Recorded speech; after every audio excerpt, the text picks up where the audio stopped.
Bam! This is the total cost breakdown as of October 2023 for all the parts for this irrigation system. The only thing that it's excluding is the water timer. The well that's supplying this house and what's going to water this whole field is on top of that hill. And before I can water anything, I need to connect this hose bib to that hose bib. So I need to dig a trench all along here, and I can connect this running water to that one, which is empty. And then I can add the irrigation system. And like so many other times, when you've got a project to do, you forget you've always had another project to do. So I put the shovel down, changed the oil on my car. It's been weeks. And a bear broke into my van, pulled the door back and broke it, so I had to replace the door. And of course, the baby was crying, so I had to put her to sleep. As I was doing all that other stuff, I called the previous owner just in case there was some electrical or gas lines or whatever lines here while I was trenching it. And he said that this spigot does work. It's just controlled by a valve at the bottom of the orchard. So that'll save me a ton of time. And with that being settled, I'm going to start laying out this line. This is 5/8 inch poly. I'm going to separate this system into two zones. The first zone is for the newly establishing trees. The second zone for the already established trees because they're going to need more water.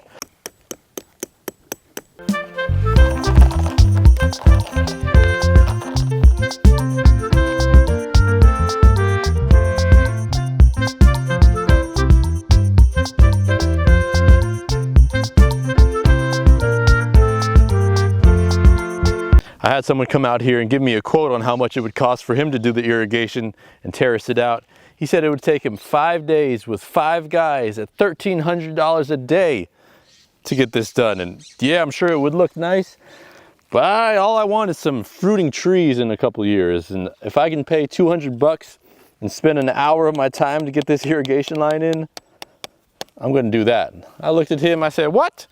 This is where the cherry tree is gonna go. And when I do get that tree in, I'll have this pipe right next to it so it gets watered straight to the root. But for now, I'm going to keep it away just so I can dig that hole for that tree later on. All right, reassessing the situation right now. I think I'm going to end that line at the cherry tree. I'm going to put 2 T's here, one coming down to the fig and the mulberry, another one coming down to the pomegranate, other pomegranate, pear, and fig over there. And then everything else we can do a separate zone for, and that'll save a lot of the line. And if we want to add any trees over here in the future, that'll be easy to put another T there and we can bring it downhill. That's where the cherry's going. I'm going to pull my line over here, give myself some extra in case I want to add an elbow or a T in the future. That'll be not a problem. So I'm just going to cut it. Boom, boom. And this is the stopper, 5/8 inch hose stopper. I'm just going to shove that thing in there and I hope it doesn't pop off. All the way in. Water's not coming out from there anymore. So there's a few kinds of tees you can get. This one here is just like that water stopper over there. The pipe shoves into it there. But this one is a little bit more secure just in case there's extra pressure. It won't blow out on you. So I'm going to put this one just right about there. Boom. And we're going to face that downhill. So I'll give it a good cut right there. Just push it on in. Push it in as far as I can. Once it's in there, I can twist that cap right over the pipe. Just pop that pipe in there. Push it in as much as I can. Then twist that pipe over the other one. And this is pretty easy stuff so far. Oh yeah, that's good. That's good. And man, I don't know if there's any kind of rules to this. It all seems like pretty common sense stuff. Just going downhill with the water, connecting all kinds of couplers and T's and elbows, and just having this system in place is going to save me hours of time. All I'll have to do is turn on the hose bib and all of these things will have water dripping at the desired flow to each plant.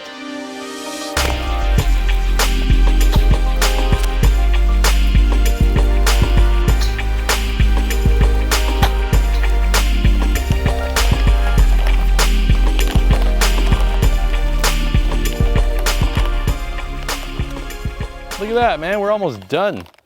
That's only been about 25 minutes. Man, what turned out to be one of the most easiest things that I've done in my life, I thought was kind of intimidating. But it's way cheaper, way easier, And anyone can do this. If you have a garden, don't waste your time watering it. I know it's a little therapeutic, but man, you could be doing so much other things. Planting more trees, put more irrigation. I mean, why not? Oh gosh, this is gonna make life so much easier. This is the mulberry starting to take off real well. Had me worried for a bit, but it's going strong now. That's the pomegranate. I'm gonna have to bust out the pruning shears in a minute and take some of that stuff off. This Asian pear coming along rather nicely. Got some new growth on top. And the lowly fig tree, not looking too good, but hopefully it recovers. Now that all these lines are in place, I can use this little tool here, pop a hole in this line, and these little emitters come in 2 gallons per hour, half gallon per hour, 4, 6. They've got little bubblers and sprayers you can attach to this poly line. And here's a close-up of how this little thing works. You press here, little spike comes out, put it right over the tubing, pop a hole in it, boom. There's a hole. You take your emitter, pop it in the hole, and that's all there is to it. Now for all these trees, since we are on a slope, I'm going to pop these holes and I place these lines uphill of the trees. So any drips, they'll flow down and it's coming out slow enough where it'll get into the roots. So this one, good spot for it, boom, right there.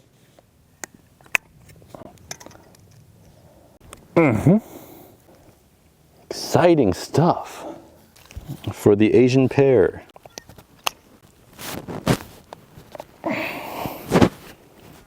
Right there. Pomegranate.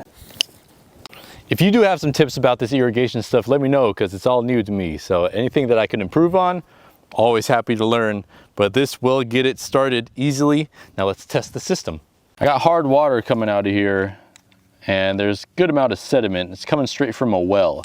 So I got this filter and pressure regulator. This brings down the pressure to 30 PSI. Later on, this is going to go onto the timer. Now on this side where I'm eventually going to have to attach this poly pipe to the hose bib or the timer, I'm going to use this attachment. It's also got a filter in it, and this is a 5/8 going to 3/4. 3/4 is the standard hose size, so just like the other tees you saw me do, I'm just going to get that guy in there and twist it so it's nice and tight, nice and snug. All right, we'll check for leaks as we go. How's 2 gallons per hour look like? Oh, I like it. I like it. Look at that. Oh yeah, baby.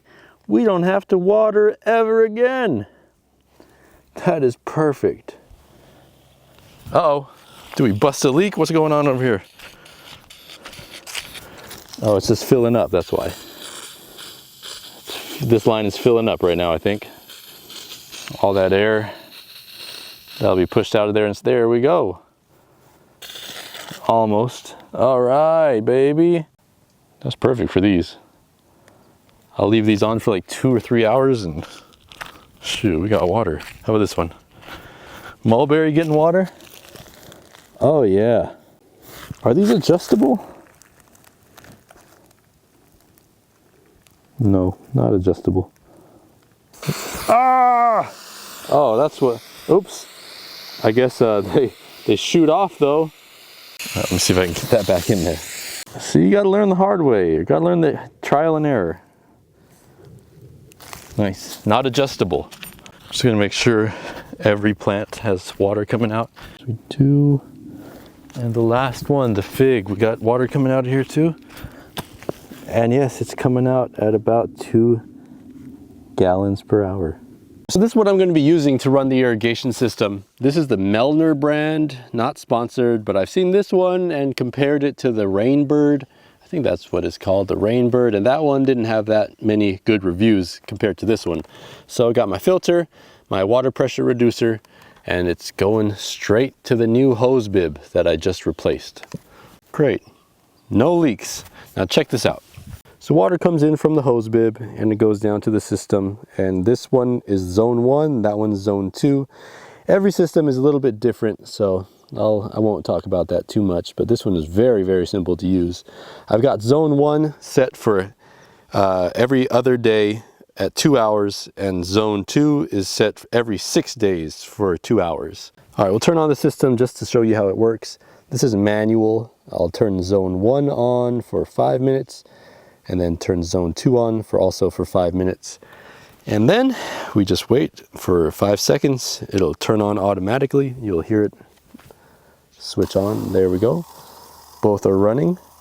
Now check out what else I installed. So I bought a couple cherry trees. These are at the top of the hill. And now besides the 2-gallon-per-hour dripper, I've got this little bubbler, and that'll get all the root system wet instead of just one spot. Same thing for here. And I thought it was a good idea to install these bubblers on just about everything. And a couple days later, now my figs even have some growth. So there's that one. We've got the pomegranate over there. This one is the mulberry, looking great. We've got a 2-gallon-per-hour dripper and a 4-gallon-per-hour dripper. But look at this new growth. It's looking amazing. Pomegranate, my apple, or this is my pear tree with the bubbler. Love this little bubbler. And over here, this is my wife's little elderberry tree. And something I'm really excited about, the figs. They finally got some growth, look at that. They finally got some new growth coming up on all the branches. So really, really excited about that. This little pluot tree also, planted that. So now we've got a total of 13 trees in the orchard. And that's just about all there is to it. One of the easiest things I think I've ever done in my life. Just a couple hours of work has saved me thousands of hours of coming out here, bringing the hose to one plant, another, letting it sit for 15 minutes, bringing it to another. Oh my gosh, this is so easy. Now all I need to do is turn the hose bib, turn it on, and I'm done. Such a simple thing that you could do so easily, so affordably. So if you have a garden, I highly recommend this. But now one thing that I've been thinking about that's been on my head, I have another YouTube channel, Fisherman's Life, and on that channel I posted a video of me shooting a watermelon, and some people commented some things that I don't really like. They called me unhinged. They said that I've become unhinged. Do I look like I've become unhinged? Just because I like to take the gun out sometimes and miss my target, I don't think I've become unhinged. I just need a little bit more target practice. I'm just a man, and I've got some land, and I've got a gun, and I don't see anything wrong with shooting that gun. I don't see anything wrong with that at all. Why does that make me unhinged? All right, that's about it. Well, that's it for this video. I did want to say I do have this property. Well, this one is going to be up for rent if you wanted to come stay with me and fish the pond. It's not quite ready yet. This is going to be the tower house. I do have another one up in the hills that is ready. It can house 6 to 8, maybe even 10 people with special accommodations and kids. But that one's available for you guys to come up at. If you go to www.GoSierraFoothills.com, you'll see both properties. And it would be an honor if you guys came. I could meet you up there. We can talk, or you can, I don't know, we'll see. Just whatever you want to do, just send me an email if you want to stay there, but it is available. I hope you learned something from this video, and I hope this makes your irrigation life a whole lot easier. Now, it is pretty early, so I think I might go get some lunch. Man, such an easy day. Such an easy thing to do.